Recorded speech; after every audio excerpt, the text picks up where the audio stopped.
Hello commerce की जान मेरे प्यारे भाई और मेरी प्यारी बहन और इस कॉमर्सार्थी की शान मान और पहचान। कैसे हैं आप सभी? होप आप बहुत अच्छे होंगे। जैसा कि आपको पता है, हमने क्लास 12th के सेशन 2026-23 के लिए अकाउंटेंसी सब्जेक्ट की एक टॉपर सीरीज स्टार्ट की हुई है। इस सीरीज का जो मेन टारगेट है वो आपके बोर्ड्स एग्जामिनेशन में 100% मार्क्स अचीव करना है। इस सीरीज के अंदर मैं आपके लिए एक रेसिपी प्रिपेयर करने वाला हूं। इस रेसिपी में मैं अकाउंटेंसी के जो फंडामेंटल बेस है, जो आपके कंसेप्ट है अकाउंटेंसी के रिगार्डिंग, जो आपकी क्रिटिकल अंडरस्टैंडिंग डेवलप करनी है, उसके एक रेसिपी बनाने वाला हूं। इस रेसिपी का नाम है रसमलाई। ठीक है भाई। इस रसमलाई में मैं आपको कंसेप्ट की क्लैरिटी दूंगा, इजी एक्सप्लेनेशन करूंगा और जो मैं कंटेंट प्रोवाइड करूंगा वो आपके बोर्ड्स एग्जामिनेशन को फोकस करके प्रिपेयर किया होगा। ठीक है। ये हमारा सेकंड लेक्चर है। ये हमारा सेकंड लेक्चर है चैप्टर फर्स्ट के लिए। चैप्टर फर्स्ट में हमने सीखा था कि साझेदारी क्या होती है। साझेदारी क्या होती है, इसके मुख्य तत्व क्या क्या हैं। इसके मुख्य तत्व हमने बताए थे कि 6 इसके एलिमेंट है जिनके बगैर साझेदारी अधूरी है। वो कौन से है कि आपके पास कम से कम 2 साझेदार होने चाहिए। इन साझेदारों के बीच में एक ठहराव होना चाहिए। ठहराव किसके लिए होगा? वो वैध व्यवसाय के लिए होगा। वैध व्यवसाय के लिए होगा। वैध व्यवसाय का मुख्य उद्देश्य क्या होना चाहिए? वो लाभ कमाना होना चाहिए। और ये जो लाभ कमाया है वो उसका चौथा एलिमेंट क्या है? इन लाभों का बंटवारा साझेदारों के बीच में आपसी निर्धारित लाभ हानि अनुपात में होना चाहिए। जो ये साझेदार है दोनों या 2 से अधिक, इनके बीच में परस्पर एजेंट और प्रिंसिपल या स्वामी का संबंध होना चाहिए। जो ये व्यवसाय है, जो ये वैध व्यवसाय है, इनमें से सभी के द्वारा या सभी की ओर से किसी एक पार्टनर के द्वारा संचालित होना चाहिए। ठीक है सर, ये तो हमने मेन एलिमेंट स्टडी किए थे सर। फिर हमने बताया था आपको कि साझेदार के अधिकार क्या क्या है। साझेदार के अधिकारों को हमने 3 कैटेगरी में डिवाइड किया था। एक तो है संचालनात्मक अधिकार,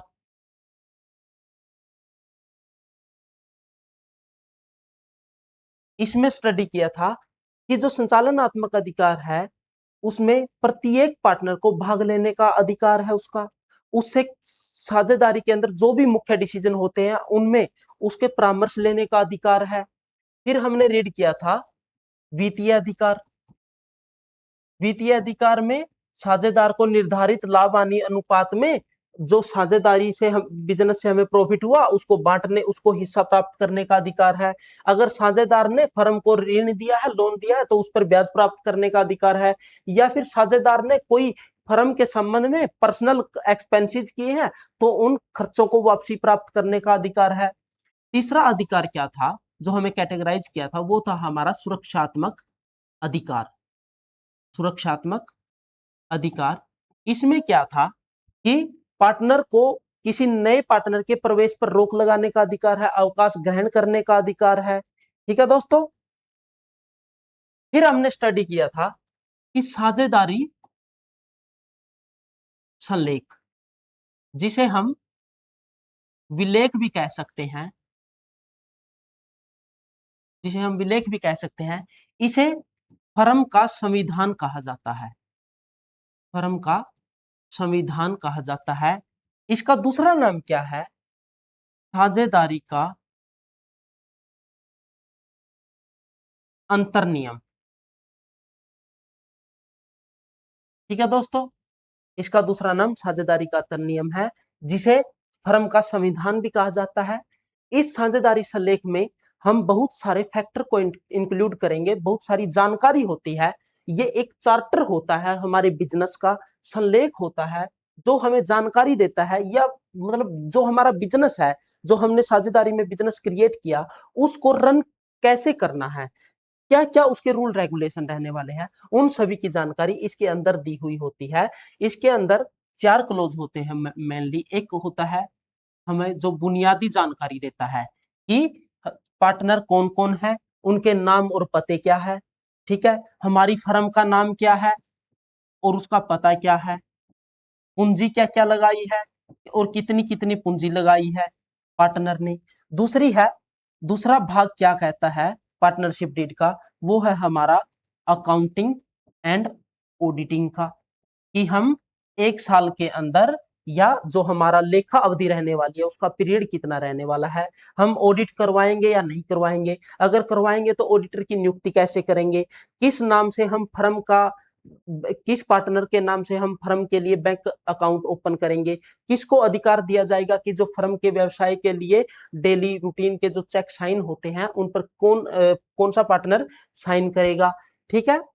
तीसरी इसमें क्या थी, तीसरा था इसका वित्तीय जानकारी, वित्तीय जानकारी जिसमें साझेदारों के लाभ हानि अनुपात दिए जाएंगे, फर्म के वेतन एवं कमीशन के बारे में बताया जाएगा, साझेदारों ने जो पूंजी आहरण की उस पर ब्याज कितना % लिया जाएगा, या साझेदारों पर से जो पूंजी हमें प्राप्त हुई उस पर कितना ब्याज प्रदान किया जाएगा साझेदारों को, ठीक है। और कुछ अन्य बुनियादी जानकारी के लिए भी हमने साझेदारी संलेख बनाया था।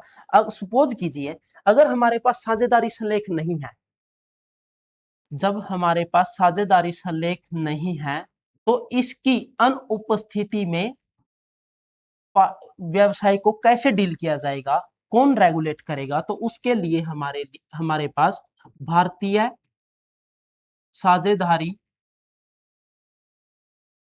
अधिनियम 1932 इसे रेगुलेट करेगा।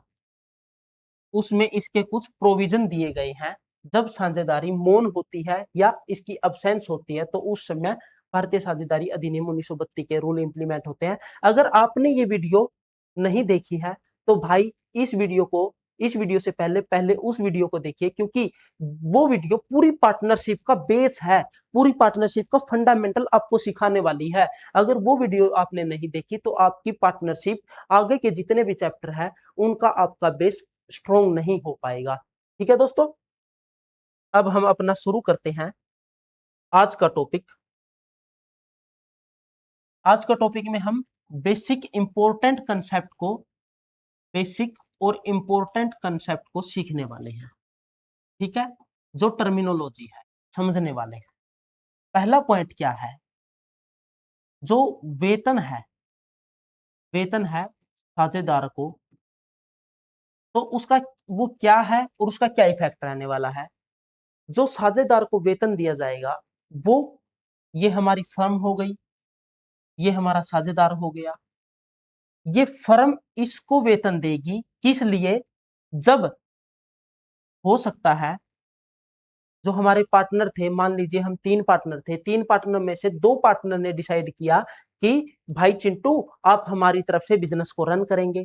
अब ये चिंटू ने एक्सेप्ट कर लिया, ठीक है, लेकिन मैं इसके लिए वेतन लूंगा, इसके लिए मैं सैलरी लूंगा।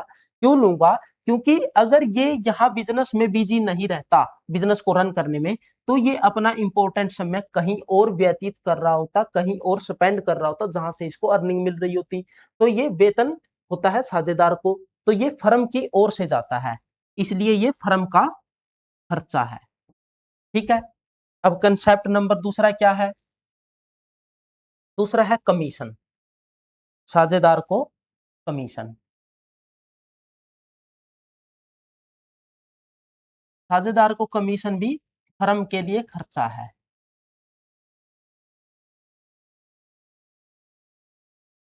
ये इसका फ्लो ऐसे होता है, ठीक है, ये हमारी साझेदारी फर्म से साझेदार के पास जाता है, तो ये भी एक खर्चा है, ठीक है।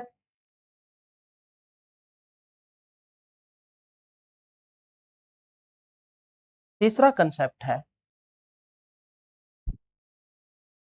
पूंजी पर ब्याज।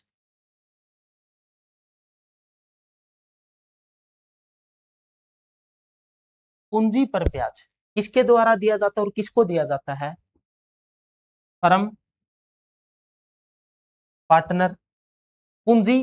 फर्म जो हमारा पार्टनर है उसने फर्म को क्या दी? पूंजी दी। ठीक है, फर्म ने इसे क्या दिया? ब्याज दिया।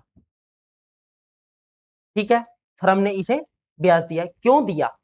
सपोज कीजिए अगर ये पार्टनर इस पूंजी को इस बिजनेस में न लगाकर इसे कहीं बैंक में रखता या कहीं और इन्वेस्ट करता तो इसे वहां से अर्निंग मिल रही होती, तो इस पूंजी के अगेंस्ट ये इंटरेस्ट चाहता है, ब्याज चाहता है, इसलिए पूंजी पर ब्याज फर्म के लिए खर्चा है। ठीक है, अब यहाँ पर एक दो कंसेप्ट है जो एम्बिग्यूटी बनाते हैं, बिचलाने के लिए है। क्या है कि जो फर्म है ना, फर्म फर्म है उसका पृथक वैधानिक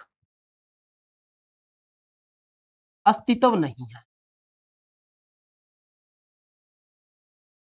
अस्तित्व नहीं है। कानून की नजरों में फर्म को और साझेदारों को एक माना जाता है, एक ही व्यक्ति समझा जाता है, मतलब इंडिविजुअल समझा जाता है। ठीक है, फर्म और जो ये फर्म है और ये पार्टनर है, इनको कानून एक समझता है, इन्हें अलग अलग नजरिए से नहीं देखता।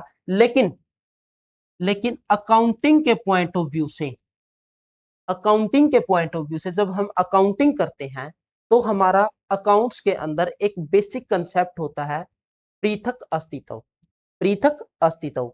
ठीक है, वो क्या है? अकाउंटिंग के नजरिए से फर्म का पृथक अस्तित्व होता है साझेदार से। ठीक है, इसीलिए साझेदार द्वारा दी गई कैपिटल इसके लिए, फर्म के लिए क्या है? दायित्व है।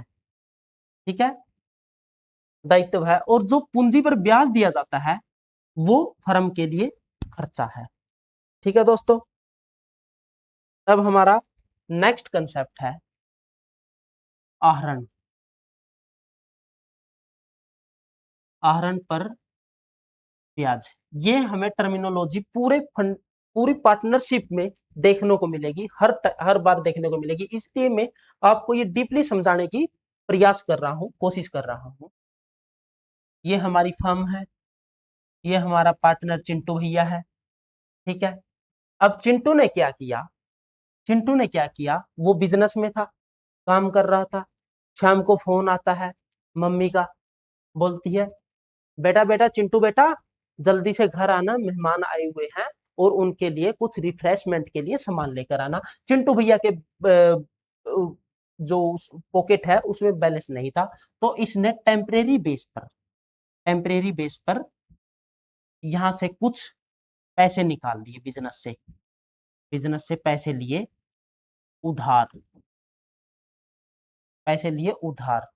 इसने, चिंटू ने किया, बिजनेस के काउंटर को ओपन किया और उसमें से 1000 रुपए ले लिए। ये क्या है?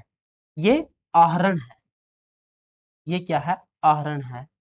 और जो फर्म ने इसको उधार दिया, चिंटू को आहरण दिया, तो इस पर फर्म का ब्याज प्राप्त करने का अधिकार बन सकता है अगर हमारी साझेदारी संलेख में ऐसा मेंशन किया गया है। तो जो ये ब्याज होगा ये फर्म के लिए आय होगी।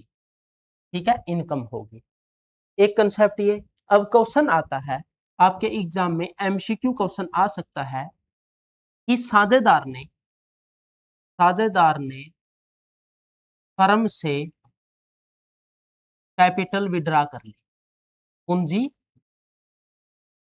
निकाल ली, तो यहां इसका मतलब है कि साझेदार ने परमानेंटली अपनी जो पूंजी थी वो विड्रा कर ली, उसने अपना पूंजी वहां से निकाल ली, अब वो कम हिस्से के लिए साझेदार रहा। तो ये जो होती है विड्रा, कैपिटल विड्रा होती है, कैपिटल विड्रा होती है, ये होती है चार्ज अगेंस्ट कैपिटल। इससे क्या होगी? Charge against capital. इससे साझेदार की जो पूंजी थी फर्म में वो कम हो जाएगी, रिड्यूस हो जाएगी। और जो ये आहरण था ये चार्ज होती है, चार्ज अगेंस्ट ड्रॉइंग, मतलब कि कुछ समय बाद पार्टनर इस ड्राइंग को कंपनी को पेड कर देगा, हमारी फर्म को पेड कर देगा। ठीक है। अब नेक्स्ट जो इंपॉर्टेंट कंसेप्ट है वह है जब हमारा बिजनेस ने हमारे पार्टनर को लोन दिया, हमारे पार्टनर ने, जो हमारी बिजनेस है, हमारी फर्म है, उसने हमारे पार्टनर को लोन प्रोवाइड किया, तो उस पर हमारी फर्म का अधिकार है कि वो उससे ब्याज प्राप्त करे। तो interest on loan to partner, तो इसका फ्लो क्या रहने वाला है? हमारी फर्म ने इसको लोन दिया, इसको लोन दिया पार्टनर को, पार्टनर इस लोन पर क्या पेड करेगा? ब्याज पेड करेगा, इंटरेस्ट पेड करेगा। ये भी हमारे लिए, ये भी हमारे लिए इनकम है, फर्म के लिए इनकम है। तो ये बात जरूर ध्यान रखनी है कि लोन टू पार्टनर है ये, कि फर्म ने लोन दिया है पार्टनर को। अब दूसरा क्या है? Interest on loan by partner, मतलब कि जो फर्म थी हमारी और ये हमारा पार्टनर चिंटू भैया था, इसने हमारी फर्म को लोन दिया है। इसका फ्लो क्या होगा? पार्टनर ने लोन दिया है फर्म को, तो फर्म इस पर 6% के हिसाब से इंटरेस्ट पेड करेगी। ठीक है, ये हमारी फर्म के लिए एक्सपेंसेस है। ये हो गए हमारे इंपॉर्टेंट कंसेप्ट।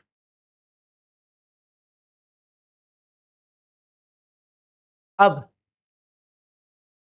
क्या था, जब हम छोटे थे, जब हम छोटे थे, आई मीन 11th क्लास में थे, तब हमने एक एकाकी व्यवसाय को पढ़ा था, सोल प्रोप्राइटर के खातों को पढ़ा था। उसमें हम क्या करते थे? ट्रेडिंग अकाउंट बनाते थे,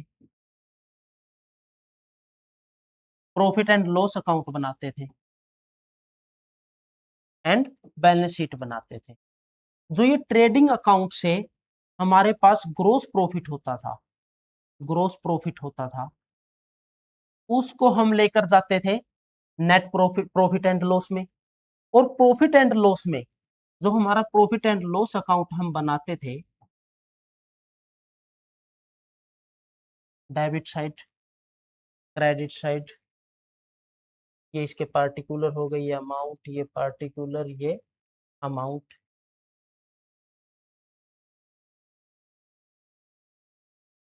अमाउंट प्रॉफिट एंड लॉस के डेबिट साइड की, प्रॉफिट एंड लॉस के डेबिट साइड की पार्टिकुलर एंड अमाउंट। जो हमारा ग्रोस प्रॉफिट होता था, जो ट्रेडिंग अकाउंट से हमें प्राप्त हुआ, वो हम यहाँ देते थे बाय ग्रोस प्रॉफिट। ठीक है, फिर इसमें से हम कुछ फर्म के एक्सपेंसेस माइनस करते थे, जैसे सैलरी, जैसे bad debts, loss on machine, loss on sale of machinery, कुछ स्टेशनरी के एक्सपेंसेस थे। ठीक है, ऑफिस इक्विपमेंट के खर्चे थे, इक्विपमेंट एंड इलेक्ट्रिसिटी के खर्चे थे, ऑफिस इलेक्ट्रिसिटी के। ये इनमें से माइनस करने के बाद हमारे पास बचता था नेट प्रॉफिट। ये हमारे पास नेट प्रॉफिट बचता था, जो बिजनेस के खर्चे घटाने के बाद नेट प्रॉफिट हमारे पास बचता था। ये नेट प्रॉफिट हम सीधे बैलेंस शीट में लेकर जाते थे। जो यहाँ पर हमारा नेट प्रॉफिट हमें कैलकुलेट किया, इस नेट प्रॉफिट को हम बैलेंस शीट में लेकर जाते थे। लेकिन लेकिन साझेदारी के अंदर, पार्टनरशिप फर्म के अंदर भी हम, पार्टनरशिप फर्म के अंदर भी हम अकाउंट बनाने वाले हैं, ट्रेडिंग अकाउंट। ट्रेडिंग अकाउंट से जो ग्रोस प्रॉफिट हमें मिला वो हम लेकर जाएंगे प्रॉफिट एंड लॉस अकाउंट में। इस प्रॉफिट एंड लॉस अकाउंट से जो नेट प्रॉफिट मिला, जो हमें नेट प्रॉफिट मिला, वो हम लेकर जाएंगे profit and loss appropriation account, appropriation account. ठीक है, प्रॉफिट लाभ हानि नियोजन खाता के अंदर लेकर जाएंगे।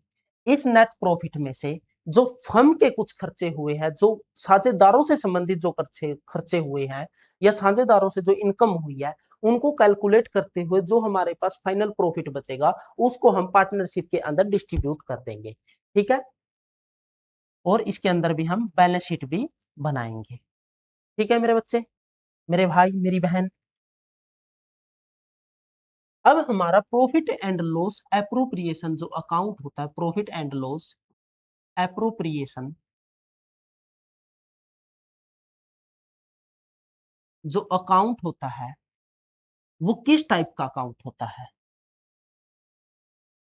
ये profit and loss appropriation account है जो, वो हमारा दोहरा लेखा प्रणाली पर आधारित होता है। इसमें भी हम पार्टिकुलर अमाउंट, पार्टिकुलर अमाउंट, ठीक है, जो profit and loss appropriation account होता है हमारा, वो दोहरा लेखा प्रणाली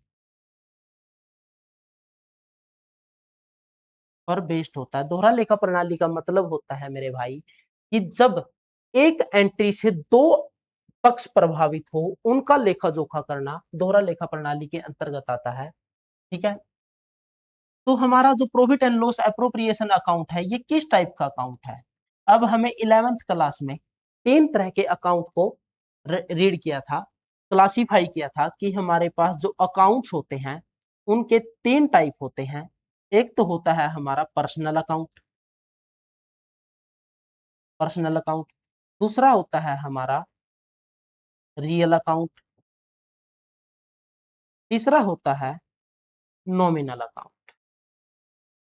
नॉमिनल अकाउंट का रूल होता है कि debit all expenses, debit all expenses and losses and credit all income and gain, income and gain.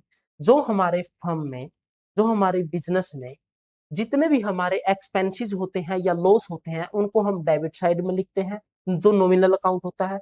और जितने हमारे प्रॉफिट होते हैं या हमें गेन हुआ है, जो हमें इनकम हुई है, उनको हम क्रेडिट साइड लिखते हैं। तो प्रॉफिट एंड लॉस अकाउंट की तरह हमारा profit and loss appropriation account भी एक नॉमिनल टाइप का अकाउंट है।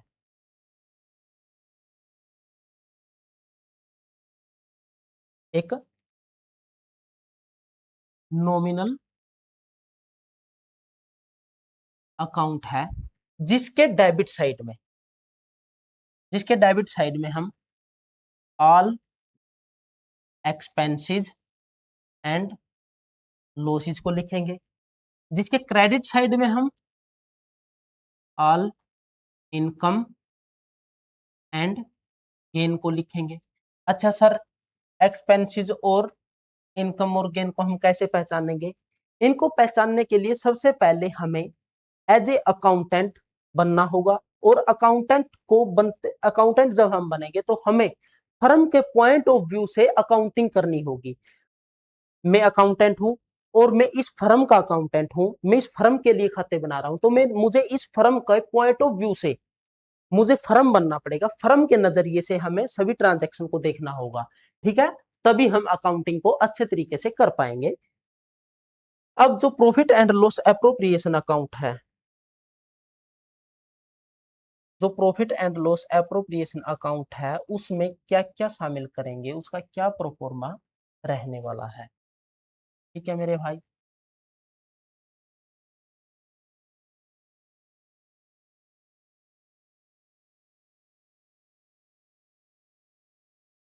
अब जो हमें प्रॉफिट एंड लॉस अकाउंट से जो हमें प्रॉफिट मिला था, वो जो नेट प्रॉफिट मिला था वो हम यहां लिखेंगे by profit and loss account. Suppose कीजिए हमें 1 लाख रुपए का प्रॉफिट हुआ, 1 लाख रुपए का प्रॉफिट हुआ, ठीक है। हमें बिजनेस में इनकम कब होगी? या तो हमें पार्टनर को लोन दिया था और पार्टनर ने उस पर हमें इंटरेस्ट दिया, by interest on loan to partner, ठीक है। जो मैंने पहले कंसेप्ट समझाया था ना, देखो आ रहे हैं ना हमारे काम, ऐसे ही हम पूरे चैप्टर में इनको देखते चलेंगे। एक दूसरी इनकम हमें कब होगी, गेन कब होगा? बाय इंटरेस्ट ऑन ड्रॉइंग, ठीक है। ये हमारी इनकम है, हमें क्रेडिट साइड लिखेंगे। अब हमारी फर्म में जब हम profit and loss appropriation account बना रहे हैं, तो हमारी फर्म में खर्चे क्या क्या है, जो साझेदारों के खर्चे हैं। या profit and loss appropriation account हम जब बनाते हैं, जब हम साझेदारों के स्पेसिफिकेशन में जाते हैं, साझेदारों से रिलेटेड एंट्री को करते हैं, साझेदार से हमें क्या फायदा हुआ और साझेदार से संबंधित हमें क्या खर्चा हुआ, ठीक है। साझेदार है, फर्म है, प्रॉफिट एंड लॉस, हमारा नेट प्रॉफिट हमारे पास आ गया, वो आया हमारा प्रॉफिट एंड लॉस अकाउंट से, ठीक है। अब नेट प्रॉफिट निकलने के बाद हमें इसे डिस्ट्रीब्यूट करना है पार्टनर में, लेकिन जो पार्टनर को हमें हमारी देनदारियां हैं या हमारी लेनदारियां हैं, उनको भी तो हमें पहले एडजस्ट करना पड़ेगा, तभी तो हम एग्जैक्ट अमाउंट को डिस्ट्रीब्यूट कर पाएंगे, जो प्रॉफिट डिविजिबल प्रॉफिट है उसको कैलकुलेट कर पाएंगे। इसलिए हम profit and loss appropriation account बनाते हैं, जहां हम पार्टनर को कितना रुपए हमें फर्म ने लेना है पार्टनर से, मान लीजिए पार्टनर है और ये हमारी फर्म है, इससे कितना रुपया हमें इसको पेड करना है, ठीक है। और कितना रुपया सॉरी कितना रुपया हमें पार्टनर से रिसीव करना है, ठीक है। इन सभी की एडजस्टमेंट करने के बाद जो हमारे पास प्रॉफिट बचेगा उसे हम बोलेंगे डिविजिबल प्रॉफिट या डिस्ट्रीब्यूशनेबल प्रॉफिट। तभी तो हम उस प्रॉफिट को पार्टनर में डिवाइड कर पाएंगे, डिस्ट्रीब्यूट कर पाएंगे, ठीक है। अब इसके क्रेडिट साइड में तो जाएगा जो फर्म को पार्टनर से लेना था, पार्टनर से लेना था या पार्टनर की तरफ से फर्म को पेड करना था, जो फर्म के लिए प्रॉफिट है या इनकम है, ठीक है। हम डेबिट साइड क्या करेंगे, एक मिनट, हम पार्टनर के डेबिट साइड क्या लिखेंगे, हम पार्टनर के profit and loss appropriation account के डेबिट साइड में हम जो पार्टनर को हमें पेड करना है, सपोज कीजिए पार्टनर हमारी पार्टनरशिप डीड में मेंशन था कि हम सैलरी पेड करेंगे पार्टनर को, सैलरी, यहाँ टू आएगा, टू सैलरी पार्टनर अकाउंट, ठीक है। सैलरी पेड करेंगे पार्टनर को, मान लीजिए 10,000 पेड करनी है, और टू कमीशन, सॉरी यार थोड़ा ना राइटिंग साफ नहीं आती, टू कमीशन पार्टनर्स अकाउंट, ये हमने पेड करना है पार्टनर को। दूसरी पेड क्या करेंगे, दूसरा पेड क्या करेंगे हम, हमें इंटरेस्ट देना है, इंटरेस्ट ऑन कैपिटल, वो हमें पेड करना है, ठीक है मेरे भाई। इंटरेस्ट ऑन कैपिटल पेड करना है, या फिर हमें स्पेसिफिक प्रोविजन है हमारी पार्टनरशिप डीड में कि जो हमारे पास प्रॉफिट आया है उसका कुछ परसेंटेज हमें रिजर्व रखना है पार्टनर में, पार्टनरशिप फर्म में, तो उसे भी हम टू रिजर्व अकाउंट, क्योंकि ये हम फर्म के लिए एक किस्म का खर्चा ही मानेंगे ना, तो हमें क्यों रिजर्व रख लिया, पार्टनर को तो डिस्ट्रीब्यूट हो नहीं पाएगा ये प्रॉफिट, तो जो बैलेंस हमारे पास बचेगा वो हमारा होगा divisible profit to partner capital account, capital account या फिर करंट अकाउंट, ठीक है, ये कौन सा प्रॉफिट है, ये डिविजिबल प्रॉफिट है। आफ्टर नेट प्रॉफिट में से सारे एक्सपेंसेस को माइनस करके सारी इनकम और गेन को ऐड करने के बाद जो हमारा प्रॉफिट बचेगा वो डिविजिबल प्रॉफिट होगा और पार्टनर्स में डिस्ट्रीब्यूट करना होगा। ठीक है, अब हमें एक इंपॉर्टेंट कंसेप्ट मैं आपको बताने जा रहा हूं। वो इंपॉर्टेंट कंसेप्ट क्या है, इसको अपनी नोटबुक में नोट कर लीजिएगा। कभी कभी क्वेश्चन में हमारे पास आएगा कि रेंट पेड, रेंट पेड, तो ये रेंट है, जो ये रेंट क्या है, ये फर्म के लिए खर्चा है, ये फर्म के लिए खर्चा है। और ये किसके अगेंस्ट चार्ज होगा, charge against profit and loss account.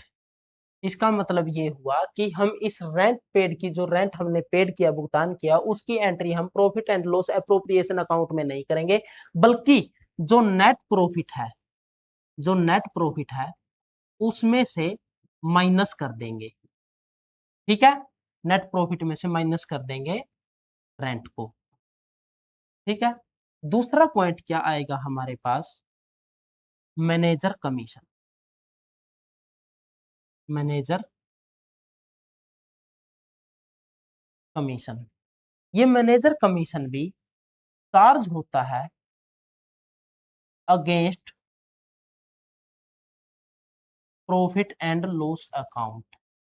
तो जब हमारे पास नेट प्रॉफिट होगा, उस नेट प्रॉफिट में से माइनस करके, मैनेजर कमीशन को माइनस करके जो हमारे पास बैलेंस बचेगा उसी को हम profit and loss appropriation account में लेकर जाएंगे।